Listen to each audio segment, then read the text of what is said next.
The aim of Ageless Thanet is to reduce loneliness and social isolation in Thanets over 50s.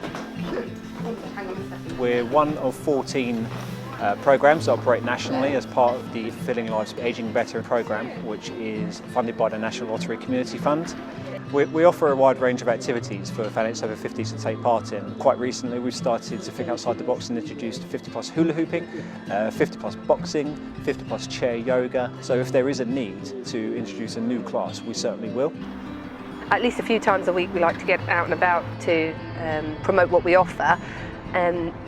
Everybody knows somebody who's over 50 who might benefit from something that Ageless Thanet have to offer.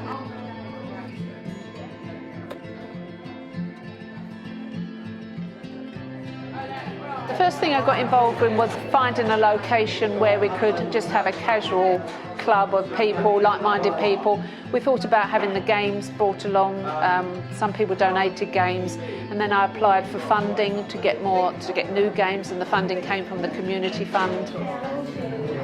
Organising this gives people an interest, and we get roughly 25 people a week turn up, so that gives them something to do on a Monday morning. But then a number of people came along who were lonely. Most of them in that category now come along as regulars, and I think they've moved on to other things as well. I'm on my own, so this is some of the things that's very important. You can talk to people, you can get advice from people, and I would find it very difficult not to have a place like this. I think for our cognitive well-being, to keep brains healthy, I've always been a believer that you need to exercise it, in which these games that we play, they're fun, but it's also about cognition. It's about planning what your hand you're going to take, about counting skills. It's about your brain is a muscle, the way I think about it. It's a muscle, and you have to keep using it in order to stave off horrible things like dementia. And I think socialisation is also, from what I've read, is a good way of staving off these types of dreaded diseases, if you like, that you can potentially get in older age. I'm very gregarious, I talk a lot. I mean, without people like, well, around here, who do you talk to? You don't do it in the street anymore. There's nothing more satisfying than meeting with a volunteer who wants to volunteer but doesn't know what they want to do and doesn't think they've got anything to offer, because absolutely there is a volunteering opportunity for everybody out there, and our approach is that we make a bespoke volunteering opportunity for the person based on the time, the abilities, the confidence level they've got, and we can provide training as well. And from then we do what the volunteer wants to do. We're not in the business of saying here's a stack of leaflets, go and post them. Make sure that they're getting something out of it equally. I saw an advert and it actually mentioned signing, so I thought, oh, no, I'll go for that. It's helped my confidence and it's helped me make new friends. I've got some lovely friends in the signing group. Well, I think it's good to learn a new skill and helps them to use their brain, stretch themselves a little bit. We've met some friends here, and then we saw the advert or the leaflet for BSL. And I've got a little girl, a child that I've looked after since she was probably only 2 months old. Got lots of things wrong with her, but she's deaf. Now, because of the British Sign Language, we now can communicate and read stories.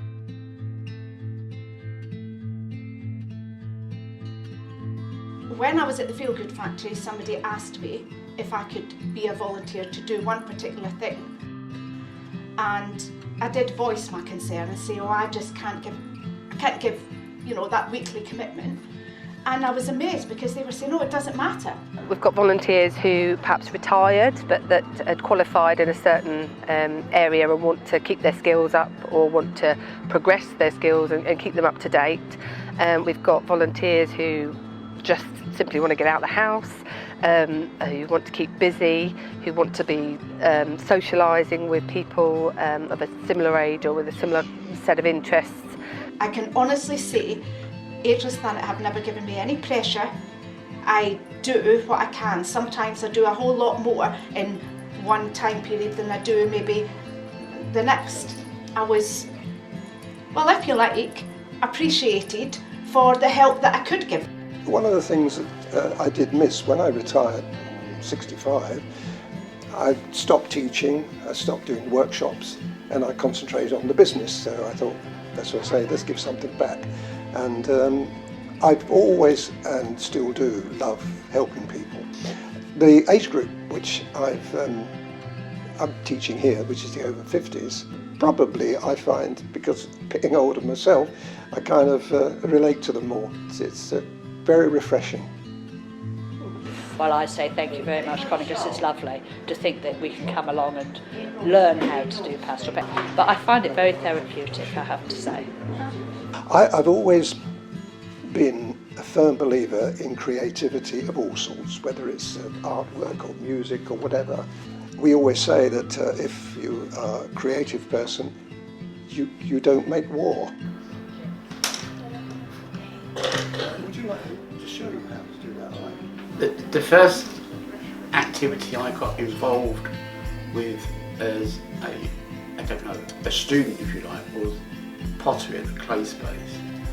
Then I realised that this is the right path for me to improve my well-being. There's a lot of people who have been signposted to us who perhaps have lost a relative or have had a major change in their life circumstances. It might be work related, they might have been redundant, or they might have recently become a carer, or might have had a financial change in their life. And being able to volunteer or participate in our activities has given them something else to focus on, something positive to focus on. I volunteer because, one, I want something to do, and I feel I have something to give. And I do it because I enjoy it and get something out of it in return, and that is socialisation. Ageless Thanet has become known to be a little bit of a club. We have our Ageless Thanet reward card, and everyone goes, oh, I'm a member of Ageless Thanet. I'm a member of Ageless Thanet. They see it as a club, as a sense of pride to be part of that. I think it's the camaraderie. There's a lot of buzz going on. I think Stonebees is a good name for it, actually, because some people aren't even bringing sewing along, and they come just for the chat. So when she first came, she came with her guide dog, but she's come along to learn to sew. So it's learning, finding out what she needs. Since I retired from work, I've discovered a lot about sewing and things that are available that weren't years ago. There's no stopping people learning. People do keep on learning. There's always something, even if it's learning a new way of doing something. There's no upper limit to learning.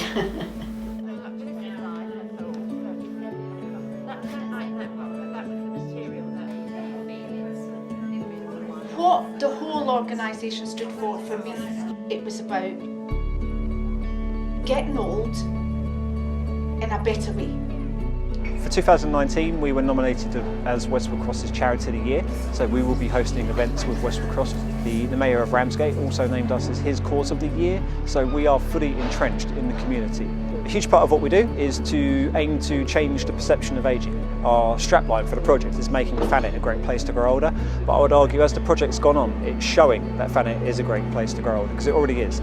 I've volunteered to do the Christmas meal to try and encourage people in the community to come along and to try and spread the word about Ageless Thanet, basically.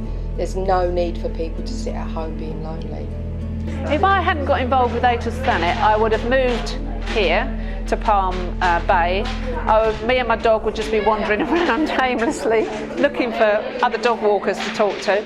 I wouldn't have the regime, if you like, my rota for the week. I wouldn't have that timetable of events that I do one thing after another. If you're interested in helping out at Ageless Thanet, I can honestly say it's ideal, flexible, you have a lot of fun, you meet loads of people.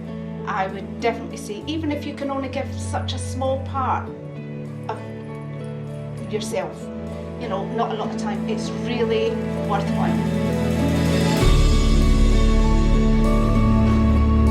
I haven't got time for that. Actually, it's not that scary getting old. Well, I'm not worried about getting older, and less so since working with Ageless Thanet, actually. There's nothing wrong with getting old. We can't run from age, but we can have fun with it. Always look on the positive side, I think, and always be happy and do as much as you can, really. Old used to be 50. Now, it's new 30. So I think anybody should be looking forward to their latter years. I am. Just because you're older, it doesn't mean to say there's not things out there for you. You go to Ageless Thanet and they will put you back on the path to continue being well. I don't believe in getting old. I'm maturing. And I'm getting better by the year. There's so much to do, especially if you come down to Ageless Thanet. There's so much to do. When you're younger, you think, God, it must be awful to be old. But when you're old, you think, gosh, this is great. Getting older is probably a state of mind rather than a state of body. Come to Ageless Thanet, join something, make some friends. If you can persuade yourself that actually you can go out and do things, so you don't have to be sitting at home watching the telly. If you are alone and or not feeling too good, come to this place and you'll feel a heck of a lot better.